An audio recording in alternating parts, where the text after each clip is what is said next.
Okay, I want to welcome everybody tonight as we continue our study marching through the book of Exodus.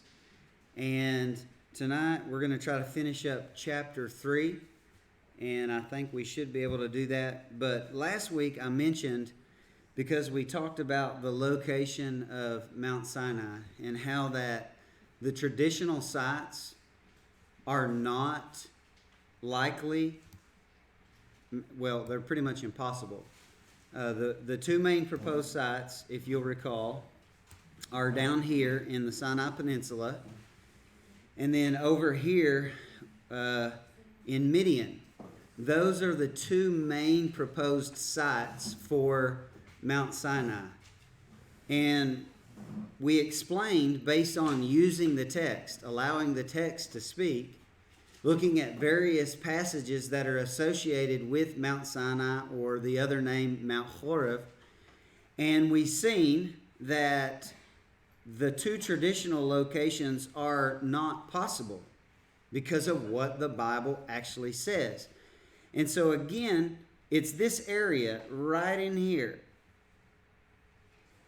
that has to be the area where Mount Sinai or Mount Horeb really was.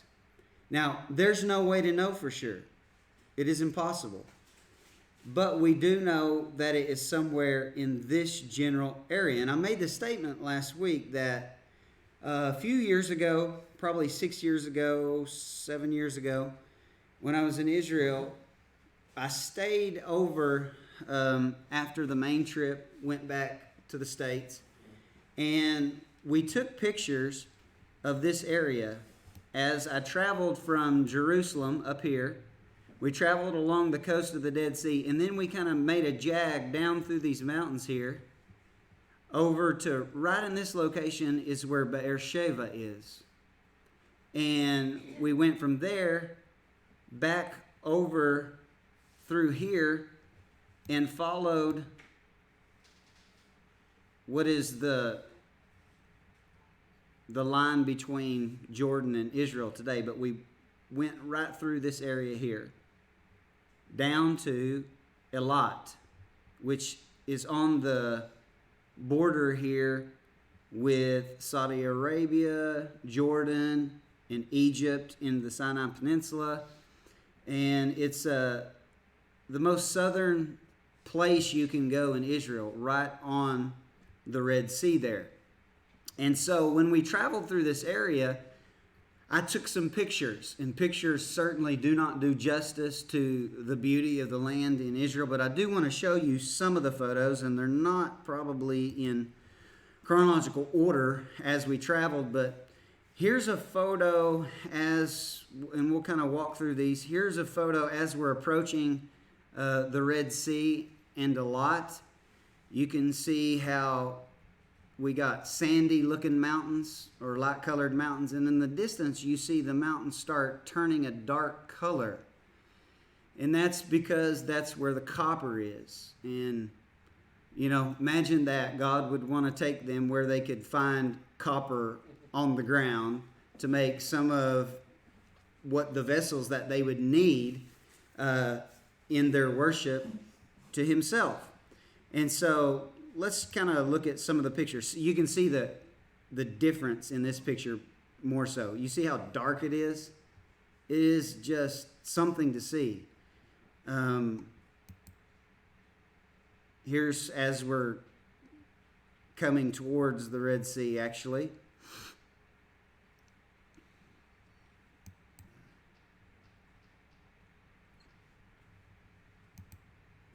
And here is a site. If you'll look at the map again, see this location that says Timnah? That's where this picture is taken.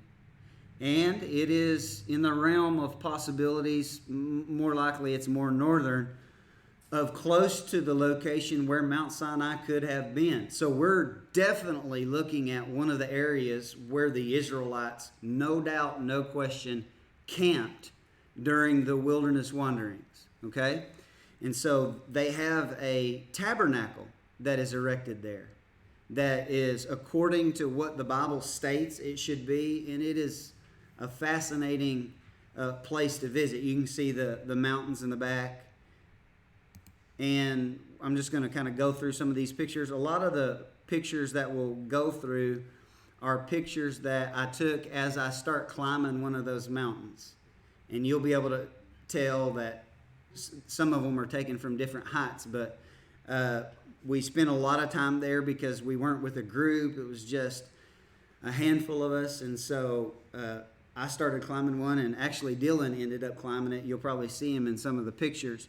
But I took pictures, and I just visualized Moses and hundreds of thousands of Israelites, and I just took some time to take it all in and to just kind of visualize Moses leading these griping people all through this wilderness. And as I stood there and reflected, I thought, man, Moses indeed was a very meek individual to lead God's people, even though he ended up getting angry at the end. You know, after 40 years of listening to whining and complaining, he lost his temper and didn't get to go in the promised land himself. But look at the pictures as we go through, and you can kind of get an idea of why they might have been complaining a little bit.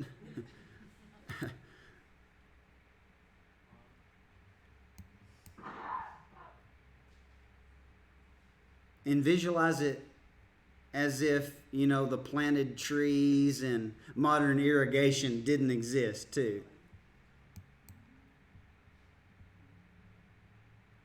When you're driving through that area, it's literally mountains like this, just one right after another, and the roads are terribly curvy.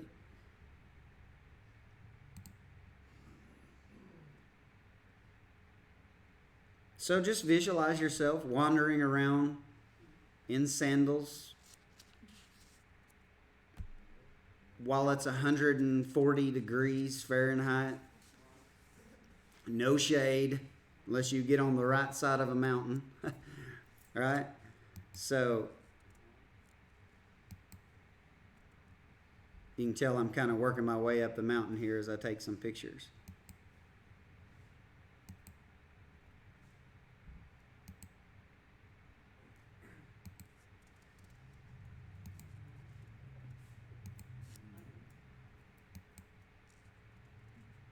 I'm pretty high on this one. You can see, as far as you can see, it's just mountains and nothingness. Notice you don't see any life out in the wilderness where, you know, civilized humanity have developed it. As far as you can see, in any direction, there is no life at all. And God's strategically done this to teach the Israelites to fully and completely trust Him. As I stood on those mountains and looked at the barrenness at different places as we traveled, it became abundantly clear how true the Bible must be for hundreds of thousands of Israelites to travel through this with livestock and herds. It would be impossible, literally impossible, to survive that without a cloud by day, fire by night, and a rock that produces water. It hit me like a ton of bricks as I looked. The Bible is true, no doubt about it. Because without God's miraculous provision, there's no way. There's no way they could survive in this wilderness. And here I'm pretty high up on this one.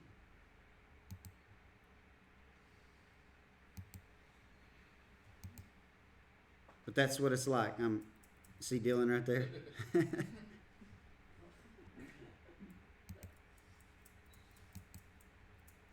I'm at the very top on this picture. But that gives you a little bit of a visual of the scenery of where Moses was and how it would have stood out. Oh, a bush is on fire, right? So there's your visual, okay? So we talked about the location of Sinai, how it would be in that area. We talked about Jethro and how he has the other names, Reuel, and how to harmonize the seemingly conflicting passages where it refers to Chovav, and how to understand who he is in relation to Reuel or Jethro. And I think we got to verse 5 is all we made it to. And so what we're going to do is go ahead and back up and start at verse 1, and we'll try to make it all the way through the end of chapter 3. Okay? So it says, more appropriately, and Moses kept the flock of Jethro, his father-in-law, the priest of Midian, and he led the flock to the backside of the desert and came to the mountain of God, even to Horeb. Again, Horeb means dry or desolate or barren place. And verse 2 says, and the angel of the Lord appeared unto him in a flame of fire out of, or literally in the Hebrew, from the midst of a bush. And notice how bush is highlighted? Because this particular word only occurs 6 times in the entire Old Testament. 5 of those occurrences are here in Exodus chapter 3, and the only other occurrence is in Deuteronomy 33, where it's in the context of God appearing to Yahweh, or the angel of Yahweh, appearing to Moses in the bush. And that word is Sinai, which is most likely why we have the alternate name of Har Sinai to Har Horeb. Okay, so you have those 2 words, and most likely this is why you have the name of Mount Sinai as well, because it's named in relation to this bush that was on fire. But it says, and he looked, and behold, the bush burned with fire, and the bush was not consumed. And Moses said, I will now turn aside and see, and then I will see, more appropriately, this great sight, why the bush is not burnt. So he sees that this bush appears to be on fire, but it's not burning up quickly like you would expect in a dry, barren climate. If there's a fire, the bush is going to be gone quickly. And it's not. So he says, I'm going to take a double take. Maybe he's dehydrated, right? Hallucinating. And some people will actually make claims about what we read here that, they have scientific reasonings for why he would have assumed that, But no, he's seen a bush that was not being consumed because it was a theophany of God. It was an appearance of God. And we talked about last week, why would God appear? When we have appearances of God or theophanies of God, why does God appear in fire or in cloud or in smoke? Because they're formless objects, and God did not want them to create graven images to represent God, right? So he always had his appearance or theophany in formless expressions that they could not imitate in an idol or an image, which is what is so insulting when they get to Mount Sinai, when the Israelites get to Mount Sinai and make the golden calf. They're making it as a physical representation of Yahweh. And that's breaking the very commandments that Moses is on the mountain getting at the moment. And God never desired that, because the image of God is what? It's nothing we will ever make with hands. It's something that God himself formed from the dust of the ground, and that is human beings. We are the image of God, and we are the representation of God here on this planet. And so verse 3, he turns and sees, verse 4, it says, and when the Lord, or Yahweh, saw that he turned aside to see, God, Elohim, called unto him out of the midst of the bush and said, Moshe, Moshe, or Moses, Moses. And he said, Hineni, here am I. And that's verse 5. And he said, do not draw near Put off your shoes from off your feet, for the place where you stand is holy ground. Why is it holy ground? Because there's a holy God in which he's in the presence of. In verse 6, and this is picking up where we left off from last week. He said, moreover, he said, I am the God, Elohim, of your father. Well, I thought nobody knew the divine name before now.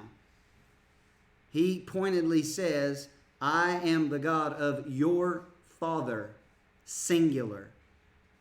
He'll say again here in just a few verses, fathers, which would refer back to the patriarchs. But here he says, your father, which tells us that Moses' father had a knowledge of Yahweh, the true and living God, as did all of the patriarchs, and all of the Israelites knew about Yahweh before this encounter or before what we'll see in chapter 6. Remember his mother's name? What is his mother's name? Yocheved. And her name includes Yahweh's name in it.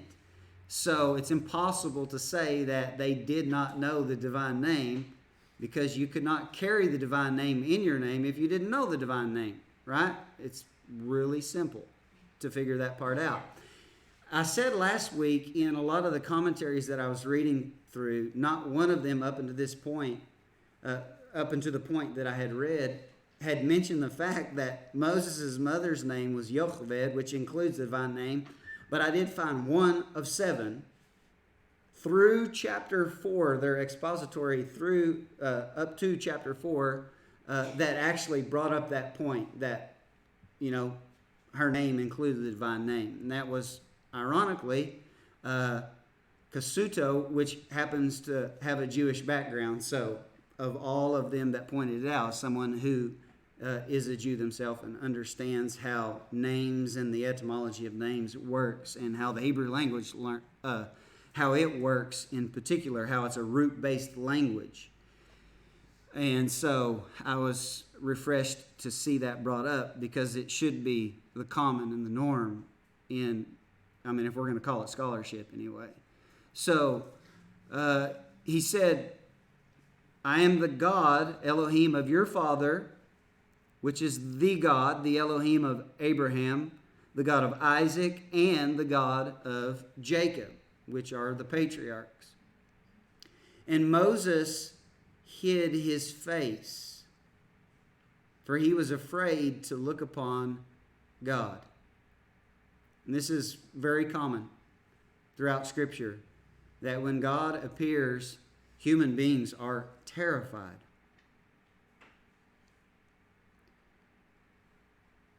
Verse 7.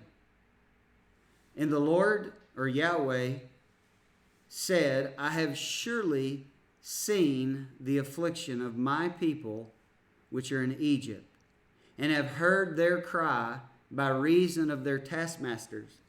For I know their sorrows, and I am come down. It's usually not a good thing when you find Yahweh saying he has come down, because that is language that tells of him coming to bring judgment. That's exactly what he's going to do to Egypt. It's the exact same Hebrew phrase that he makes at the Tower of Babel. Okay? And it occurs time and time again throughout Scripture. And so this is a foreshadow of what we're going to see in the plagues and the judgments that he brings against Egypt, because he sees what? Injustice. God cannot stand injustice. He cannot stand it. And so finally, the time has come when he is going to bring an end to the injustice at the hands of the Egyptians. Now, you have to think about this. All of this is happening or unfolding just as he told who it would happen.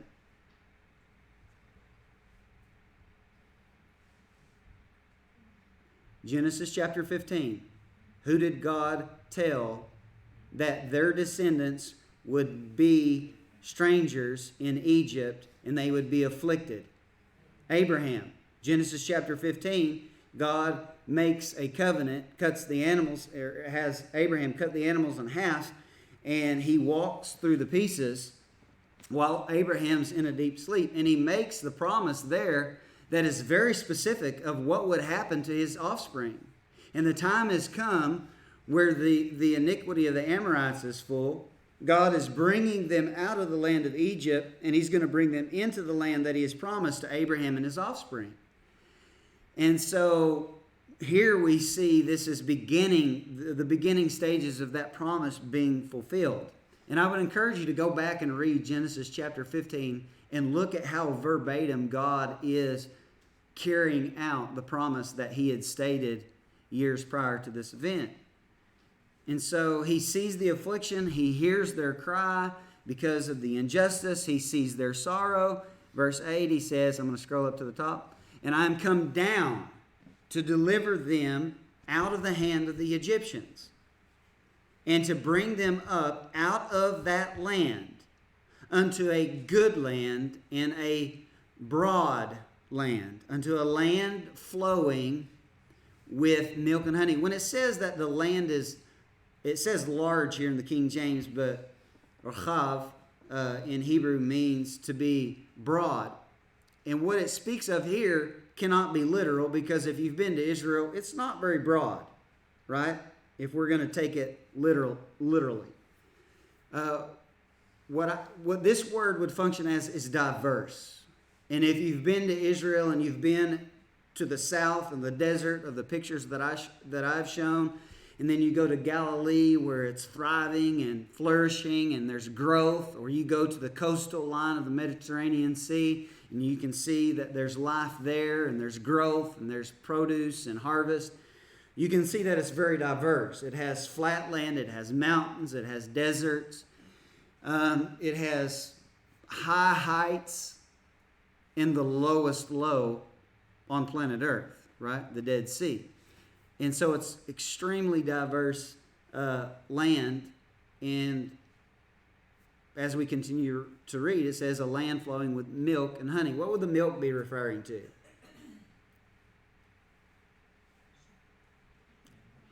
Milk of, we would think of goats in our culture and society, but the main source of milk in their culture would be what? Goats and sheep. Primarily goat's milk is what would have been the source of milk. So it's a land flowing with milk and honey. The honey referenced here most likely is referring to the fact that the land of Israel is full of dates. And what they do with the dates is they take the dates and they press them, and it makes a syrup like honey. And the land of Israel is abundant with these dates, these date trees, especially around Jerusalem in that area, Jericho. Okay, so a land that's flowing with milk and honey, which is obviously a euphemism for stating that the land has plenty to offer and supply the inhabitants of the land. Okay? Unto the place of the Canaanites, the Hittites, the Amorites, the Perizzites, the Hivites, and the Jebusites. So he lists some of the nations. You can look throughout the Old Testament and there'll be varying lists. Sometimes it'll have 5 of these names, sometimes 3, sometimes 7, sometimes 6. But it's broadly referencing what was called the Canaanite people who lived in the land of Canaan. And the Canaanites were offspring of who? Which son of Noah? What? Ham. Okay. The last name that's mentioned there, little trivia for you guys, Jebusites, the Jebusites. Where did they live?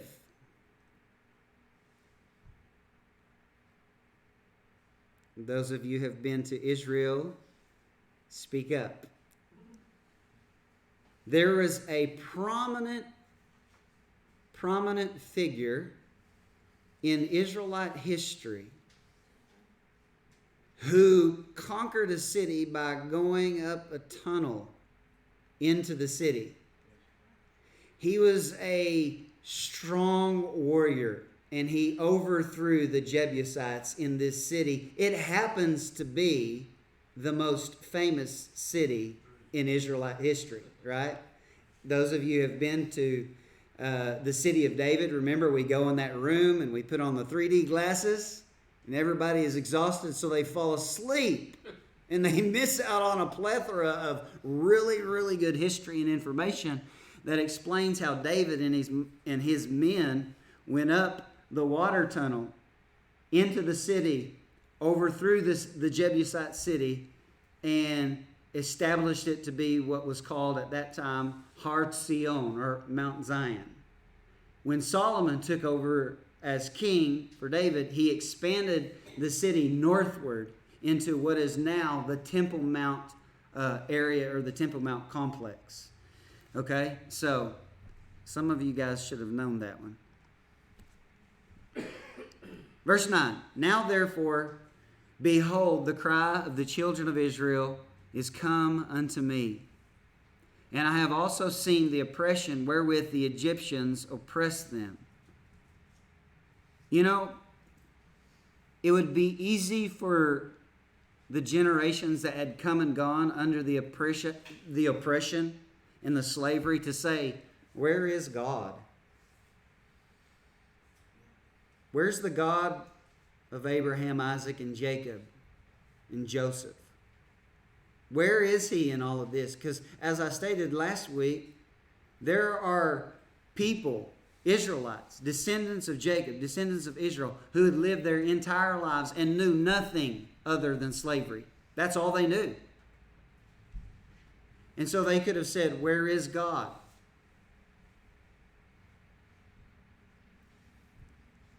And God tells us right here, what's he say? I have seen the oppression. Just because God's not intervening doesn't mean that he does not see. I want you to think about that. Just because God does not intervene, as we will see him do in the plagues, does not mean he does not see. Why do I bring that up? Because that thought is recaptured beautifully and inserted in the book of Revelation. Why is it inserted there? Because for the Christians that have lived since Christ, there has been a great deal of injustice that has been served to those who are, truly followers of Christ and represent him uncompromisingly. They have been persecuted, murdered, slaughtered, humiliated, tortured, etc. And it even happens some today. And so one could ask the question, man, 2,000 years has went by. Christians continue to suffer. They continue to be martyred in some areas of the world. Where is God in this? And the answer is in Revelation, and the answer is here. God is seeing it. And it won't go unpunished. It just so happens that the punishment is going to be rendered in what is called the eschatological day of the Lord. When Christ returns, he will bring justice, and he will deal with injustice that has taken place and is taking place at the time when he comes. And he's going to bring an abrupt and sudden end to it. Just like we'll see here in the plagues and the Exodus itself. That's why do you think Revelation has the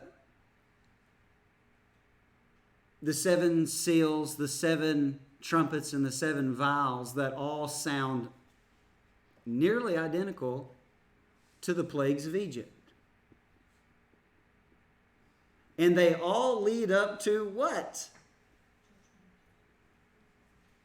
The return of Jesus Christ, which is a glad day and a sad day, just like the song sings, right? It's a glad day for those who are in covenant with God, and it's a sad day for everyone else. But it's going to happen. And even though we may be the generation that is like the generation that was enslaved, who live our entire lives and never see the intervention of God, and we are born and we die without ever being vindicated or without ever having seen justice in our natural lives, guess what? There's a day of justice coming. The word for judgment in Hebrew and the word for justice are the same. And it's coming. Like I said earlier, I don't know when, and nobody else does. And anyone who thinks they do, ignore. But it's going to happen. And so we live our lives in light of the reality that justice will finally come. We may not be alive and on this earth when it does, but it will come. And so God is speaking to the reality He's going to intervene. Verse 11, and Moses said unto God, who am I?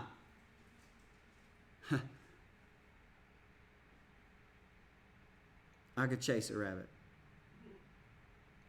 I really want to, but I'm not going to. But think about his response to God. Who am I? When you get in the real presence of God, you see the pecking order. When you get in the real presence of God, there is a holy and reverential fear and an understanding of how great God is and how small we are. He says, who am I that I should go unto Pharaoh and that I should bring forth the children of Israel out of Egypt? Now, do you see the synergism taking place here? Some of y'all's like, what is synergism? Right? Synergism is the fact that you have a working on two parties. God is going to work through Moses, and Moses is going to cooperate with God to bring to pass this exodus of God's people. Okay? Which is the flip side of monergism, which is the heretical teaching that God does everything.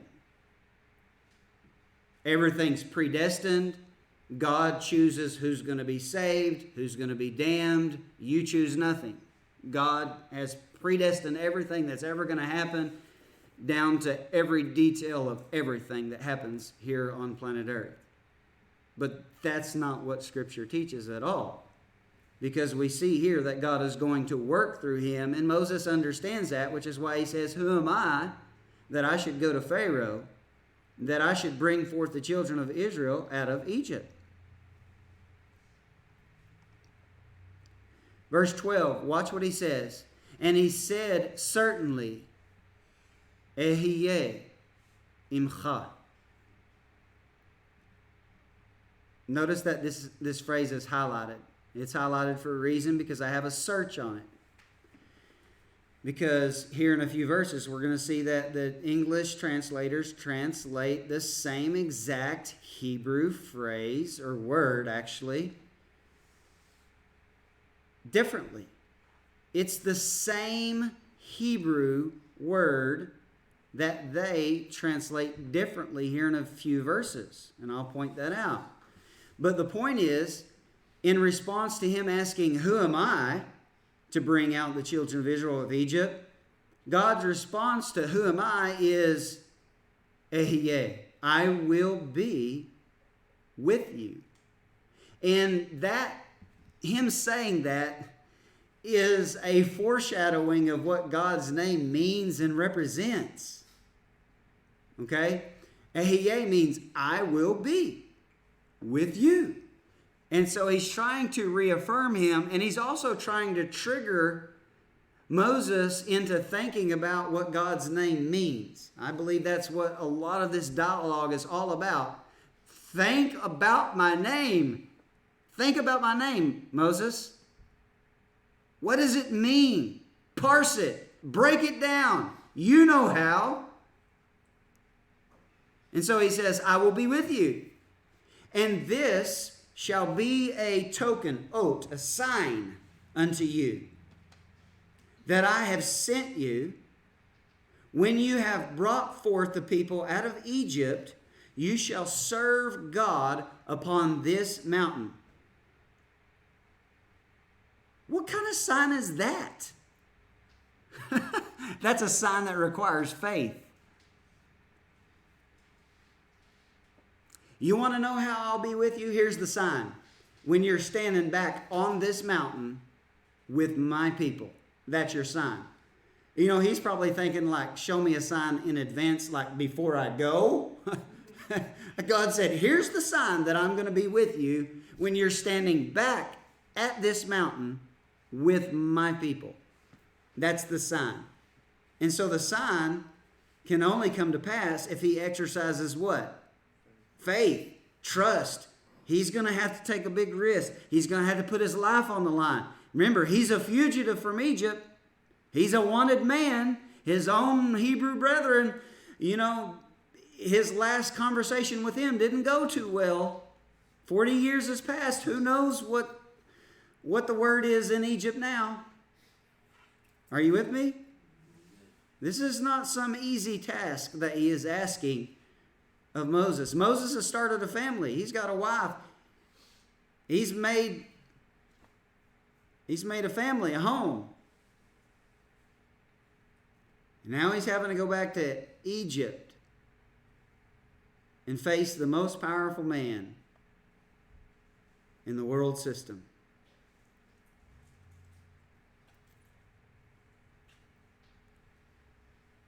Verse 13.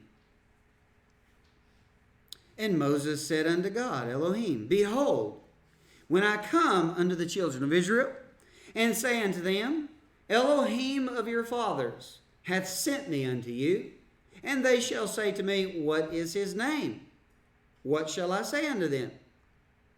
And people have assumed that he asked this question because he doesn't know God's name, and that cannot be the answer. As I've demonstrated, he knows the name Yahweh. His mother's name carries that name in it. So, of course, he knows the name Yahweh. There's not even an argument there. And when we get to chapter 6, I will just drive that home with a really long nail. Matter of fact, depending on, well, no, we're not going to have time to do it tonight. So in chapter 6, we will. But he knew the name of God. But he's saying, what do I tell them? Israel would have known that God's name was Yahweh as well, because it was passed down from the patriarchs. But he's asking so that he can get an answer from God of how he can assure them that he has truly heard from Yahweh. Because do you guys know that not everybody has had Yahweh come visit them and prophesy over their lives and what he's going to do with their life? Not very few. It's not the norm that happens. Okay, we have few occurrences of that in the entire Bible. And so this is not something that we should expect because, it happened to Moses. Well, you're not Moses, point number one. We could make 100 points on that, how we shouldn't expect something to happen to us because it happened to some certain person in history that God has chosen for his purposes. But anyway, we won't get off on that because it's later than I thought. But he wants him to state the name that he is to give to the Israelites to affirm that he is indeed Yahweh who is speaking from the bush. And I think this is Moses trying to get affirmation that this is indeed Yahweh speaking from the bush. And he will know it's Yahweh because Yahweh will say, yo, my name is Yahweh, right? Like if he said, my name is Pee-wee, he would be like, well, that's not, I don't remember Pee-wee being one of the names of the God of Abraham, Isaac, and Jacob. I don't remember that. So he's wanting him to clarify this is indeed the entity that was known to Abraham, Isaac, and Jacob by the name of Yahweh, the true and living God, the Creator. Okay? Because this is his first encounter with God that we know of. So how is he to know that he is the God of Abraham, Isaac, and Jacob? Unless he reveals himself how? By his name. Why do you think the name of Yahweh is so important in the Old Testament and the name of Jesus is so important in the New Testament? Because that's how we know that we're talking about the same person, right? The same deity, the same God. And so the name is very important. But notice what he says in verse 14 in response to Moses' question. God said unto Moshe, and notice what the English translators have done. I am that I am. Okay? It's highlighted in yellow above in verse 12. He said, certainly, Ehyeh, I will be. And down here, that same Hebrew word, that same Hebrew phrase. Listen, guys, you don't even have to know Hebrew to be able to look. Look over here in the Hebrew and look at these phrases that are highlighted in yellow and tell me, are they the same or not? You don't have to know Hebrew or know what they mean to be able to see that. And that's the point of this illustration. So you translated it, I will be, in verse 12, but in verse 14, I am. What's the difference? I will be is future tense, right? And I am is present tense, okay? He didn't say it in present tense because Hebrew grammar, Ehyeh, is in the imperfect form, future tense. We would say future tense, the imperfect form. And there's no debating that. You cannot debate grammar and grammar rules and how a language functions. What he said is not I am that I am. He said, I will be who I will be. Because God is not a that, for one thing, right? I will be who or whom I will be. Which is probably not super comforting for Moses. It's probably not the answer he was looking for. But again, just like in verse 12, Ehyeh is a hinting at the name that he knows God has, which is Yahweh or Yahweh. There's a debate on how it would actually be pronounced. But that's what God's getting at. Think about what my name means. He's obviously not doing that so far, so he keeps dropping the hint. Ehyeh, Asher Ehyeh. And Moses should be going, that sounds familiar. Especially in light of the fact that he's just asking him, what is your name? And he should have connected the dots with what he's trying to say. So let's keep reading. God said unto Moses, I will be whom I will be. And he said, thus shall you say unto the children of Israel, Ehyeh, I will be, hath sent me unto you. Now, that is Yahweh speaking in first person to Moses. But if Moses goes to the leaders of Israel and even to Pharaoh, he can't speak in first person like God is to him. So what would be the third person of Ehyeh?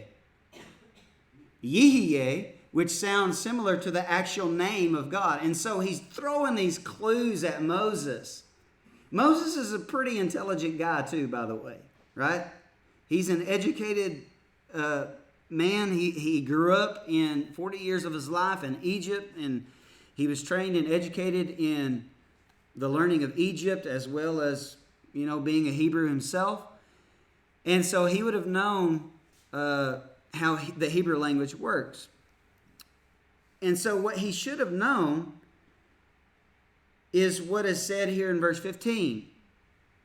And God said, moreover, unto Moses, thus shall you say unto the children of Israel. And watch what he says. And this is because he's going to be speaking in third person. And so when he speaks of God in third person, he has to use the third person name, which is not going to be Ehyeh, but Yahweh. I'll explain here in just a second. Let's keep reading. It says the Lord. Anytime you see the Lord in the King James Bible, when you see the Lord in all capital letters, and I appreciate that the translator's done this. This is very helpful for those who do not know the biblical language. Anytime you see Lord in all capital letters, what stands behind that is the name of God, Yahweh. So he says, you tell the children of Israel, Yahweh, the Elohim, the God of your fathers. Notice fathers is plural here in this instance. The God of Abraham, the God of Isaac, and the God of Jacob has sent me unto you. This is my name forever, and this is my memorial unto all generations. So he comes out and finally tells him, my name is Yahweh. Right? I am the God of Abraham, Isaac, and Jacob. And so again, he would have known that. But in saying Ehyeh, Asher Ehyeh, he was trying to trigger the meaning of his name. And the meaning of his name would have been extremely comforting to Moses if he would have just thought about it. And this is something that years ago I had learned Hebrew and was still learning Hebrew, still am learning Hebrew. But this is several years ago. I'm trying to think of the exact year, probably around 2013, 2014, was in Israel, was in the Garden of Gethsemane, and I was thinking about God's name and how it was so important in Judaism and to the Hebrew people. And I was just thinking about it, and while I was thinking about this, thought just came to me. Well, what is the root? That's where you start. When you start unpacking the meaning of Hebrew words, you look at the root and see what the base meaning of the root is. And I was like, okay, what is the root? The root of Yahweh, Yud-Heh-Vav-Heh, is the root He-Yod-He, which is Hayah.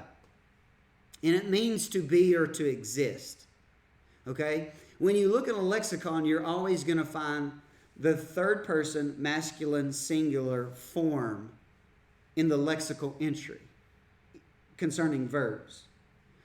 Okay? So when you look at the root of God's name, Yahweh, it is these three letters. Get over here. These three letters right here. Hayah. And they literally mean he was. Past tense. Okay? Future tense, which is what God is doing with Moses, he's saying, Ehyeh, Ehyeh, Ehyeh. When you put that in third person, as he will have to address them, it means he will be, Yehyeh. So you have past tense, he was, Hayah, or he exists, more appropriately. You have Yehyeh, he will exist, or he will be. And then you have the present tense, which is Hoveh, which means he is, he currently exists. When you put all those together, when you compress the past, present, and future tenses together, if you were to take from each of those, you would have the name for God. And so God's name, Yahweh, in the Old Testament, at its meaning, means he who was, he who is, and he who will be. And as I was thinking about that in the garden, I was like, oh my God. Because there actually is a scripture that is called the unveiling of Jesus Christ, where Jesus himself says, I am he who was and is to come, which is Jesus saying, literally, I am Yahweh. You guys wondering where that's at? I'm glad you asked. Revelation 1. in verse 8.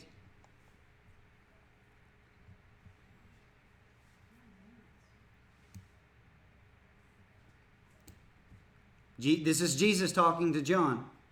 I am Alpha and Omega, or he would have actually been speaking to John, Ani Aleph Vitav.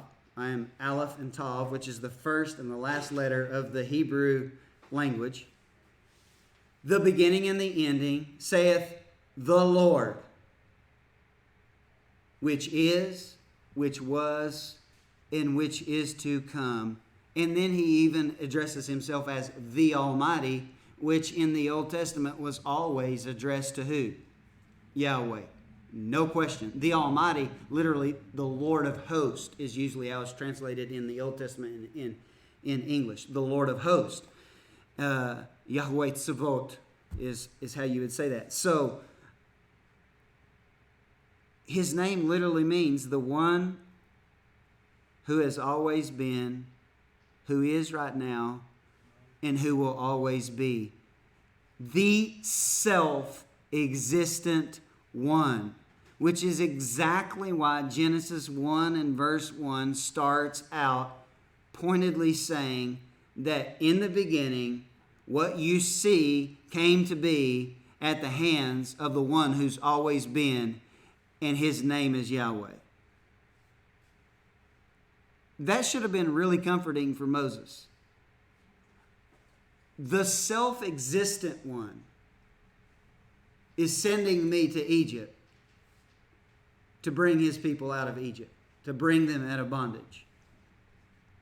And so he's dropping these subtle hints all along the way, trying to trigger the cognitive ability of Moses to rationalize exactly who he's in the presence of, the self-existent, almighty creator of everything. That's who's asking him to go and face the beast. You can do it, Moses. You just need to think about who you're talking to and who is authorizing you to go. You with me? So, let's read verse 14 through 16, 15 again. And God said unto Moses, I will be who I will be. And he said, Thus shall you say unto the children of Israel, I will be, hath sent me unto you. And God said moreover unto Moses, You shall say unto the children of Israel, Yahweh, the Elohim of your fathers, the God of Abraham, the God of Isaac, and the God of Jacob, hath sent me unto you. This is my name forever, and this is my memorial unto all generations. Go and gather the elders of Israel together, and say unto them, Yahweh, the God of your fathers, the God of Abraham, of Isaac, and of Jacob, appeared unto me, saying, I have surely visited you, and seen that which is done to you in Egypt. And I have said, I will bring you up out of the affliction of Egypt unto the land of the Canaanites, the Hittites, the Amorites, and the Perizzites, and the Hivites, and the Jebusites, unto a land flowing with milk and honey. Notice how you have this repeating of what is to be said and what is to be done. That's common in Hebrew narrative. Because why? They lived in what kind of a society? An oratory society. None of them would have ever had their hands on the written text of Scripture. And so the more that it was said as it was read aloud, the more likely they are to what? You mean God wants us to retain His word? Selah. So don't ever let it become redundant, because God's just trying to reemphasize it so that it sticks. Verse 18. And they shall hearken to your voice, and you shall come, you and the elders of Israel, unto the king of Egypt, and you shall say unto him. Notice that thus far, it in the book called the names, it has yet to name the name of any Pharaoh. Oh, it'll name Hebrew slaves, right? It'll tell us their names, but it won't tell us Pharaoh's name. Why? There's this proverb that says, the name of the wicked shall rot. Right? And there's a lot of scriptures that talk about having a good name or a righteous name, right? That's part of what we're seeing here. It says, you shall come with the elders of Israel unto the king of Egypt, and you shall say unto him, Yahweh, Elohim of the Hebrews, hath met with us. Now let us go, we beseech you, 3 days' journey into the wilderness. Hey, 3 days' journey into the wilderness, right? How about 40 years? That we may sacrifice to the Lord our God. 3 days' journey being a euphemism for let us go out into the wilderness. Obviously, they had no plans to return. As we'll see as we continue reading. Verse 19. And I am sure that the king of Egypt will not let you go. So you mean God has a foreknowing or a foreknowledge? And he can state things that will happen before they do? Yeah. He knows what's going to happen. He knows what kind of a king is ruling in Egypt. He knows exactly how he's going to respond and what it will take for the Israelites to be turned loose. He will not let you go. No, not by a mighty hand. Well, we're going to see that Pharaoh may feel like he has a mighty hand, which means power. But we're going to see that God has a mightier hand, and even the Egyptian magicians will acknowledge that reality. But we'll see Pharaoh's a little harder headed and has more to lose in this ordeal. So verse 20, he says, and I will stretch out my hand. And I just made Logos blow up. I have so much stuff going here, so I was afraid of that.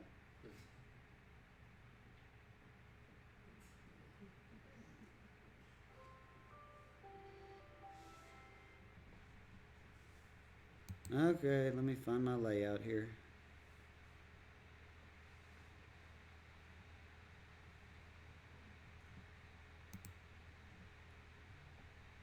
You guys should really look into getting this Bible software.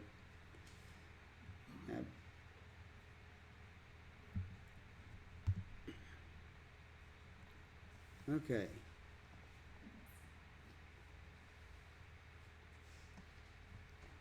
We were almost done, right? Okay, verse 19. And I am sure that the king of Egypt will not let you go, not by a mighty hand. And I will stretch out my hand and smite Egypt. The same Hebrew word, nacha, that we seen earlier in chapter 2. Remember?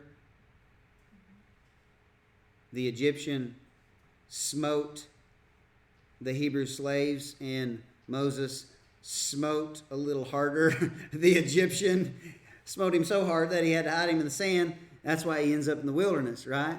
And so here we see that God's going to do the smiting.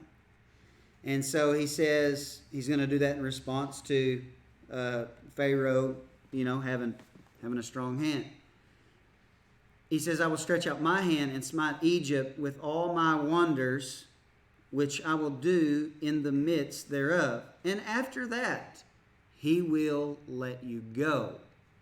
And I will give this people favor, chen, grace, in the sight of the Egyptians. And it shall come to pass that when you go, you will not go empty.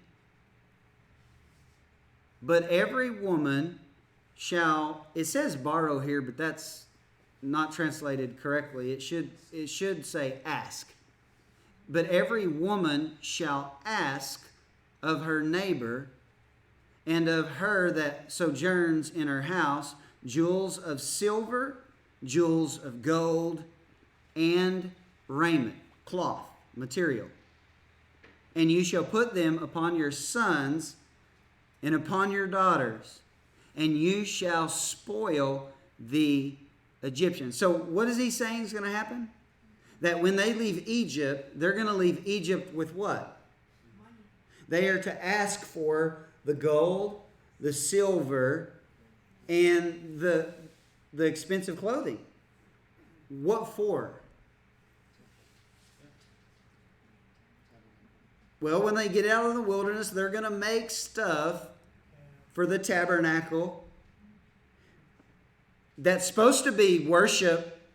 It's supposed to be stuff that they're going to devote or give back to God for the service or the serving of God in the tabernacle, right? We're going to see that they take what they had as the spoils and they're going to use that for worship. It's worship, but it's not the right kind of worship. It's idolatry. So they're going to take what God meant for them to use for the tabernacle, right? Especially as you get closer to the holies of holies, you find gold, right? And they're going to take what was most precious to be devoted to service to the true and living God, and they're going to make an image. They're going to make an idol out of it. And so he asked them, it says here in verse 22, the women shall ask of her neighbor, but there's actually a variant here in the Samaritan Pentateuch, and it says that the men ask and the women ask of their neighbor, and they're going to spoil the Egyptians. But it's the only variant that says men and women will ask for the spoils. But what else do they do as they're leaving? They adorn their children with it. Why? Because their children are no longer going to be slaves to Egypt. They're still going to be slaves. Because what did he say? They're going to go out in the wilderness and serve me, Yahweh. So they're just going to be going from being slaves to this world system to being slaves of Yahweh. And so there's a principle here that's captured in Deuteronomy and in the law, actually, that when the year of release came and they allowed the slaves to go, the year of release, God said, what? You don't send them out empty-handed. And so the Israelites had been enslaved and impoverished, and they're getting their just vindication or their just recompense for the work that they had done and not been rightfully paid. Again, they'll use the stuff they leave with for the worship of Yahweh, as we'll see as we read forward. But we're going to stop right there for now, and next week we'll be in chapter number 4. So, any questions? Amber? Are you saying that the question, who am I, was one kind of out of reverence, like I'm small and you are Yahweh? Yeah. Okay, because I read commentaries that said it was more argumentative and kind of, in the way that I read his reference to Pharaoh as kind of an elevated human, I also kind of read that as, okay, well, maybe he's not saying that he's small because he's making another human big, or, giving him power within that same sentence. As we look there, and hopefully eventually it'll come back up, but carry it through chapter 4, we can see that Moses feels completely inadequate to do what God has commanded him to do. He makes excuses, to show how he's not capable or qualified or whatever you want to say in presenting his case to God. So I do think he feels inadequate. But at the same time, he is obviously arguing with God, like, why would you choose me? And then we'll see it develop in chapter 4. But I think there's obviously a sense of fear and reverence, as we've seen. I killed it, so... Any more questions? thing that I read after that was when Moses says, "Who am I?" Yahweh never answers that. He just says, "It's not about who you are; it's about who I am, and I'm the one who's sending you." Very true. So you have the wrong question here, kind of thing. Yeah. He skirts around and does not directly answer his question, which is common in the Bible, right? Yeah. They come to Jesus and they ask him a question, and he like starts talking way over here, like not even the same topic. It's like, what? God did the same thing in the Old Testament. So that's trying to take the focus of the conversation elsewhere. And that's why I say he's dropping these hints by saying Ehyeh, that Moses should have connected the dots and understood and thought about what his name represents, what it means. And then, he probably would have been less argumentative with God. Because obviously if God has found you in the middle of nowhere, right? Remember the pictures? In the middle of nowhere, Yahweh, the living God, the Creator, finds you and appears to you in a bush and tells you to do something. He obviously thinks you can handle the task. So, any more questions?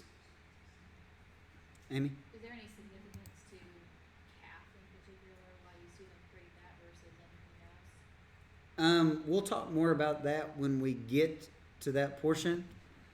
But what was common in their time was to make idols or images that represented certain characteristics or qualities. We even see that like in the pictograph languages of all of the ancient Near East. The earliest alphabets were figures of like animals. For example, the Hebrew alphabet, the first letter in its antiquity was an ox head, because an ox represents what? Strength.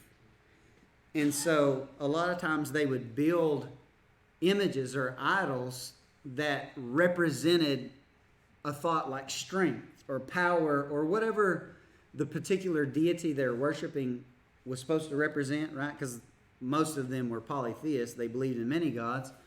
So they would make an image that best represented the god they're claiming to be worshiping. And so that's why you have various images. But we'll talk more in detail, pointedly, about why the golden calf when we get to that portion. Any more questions?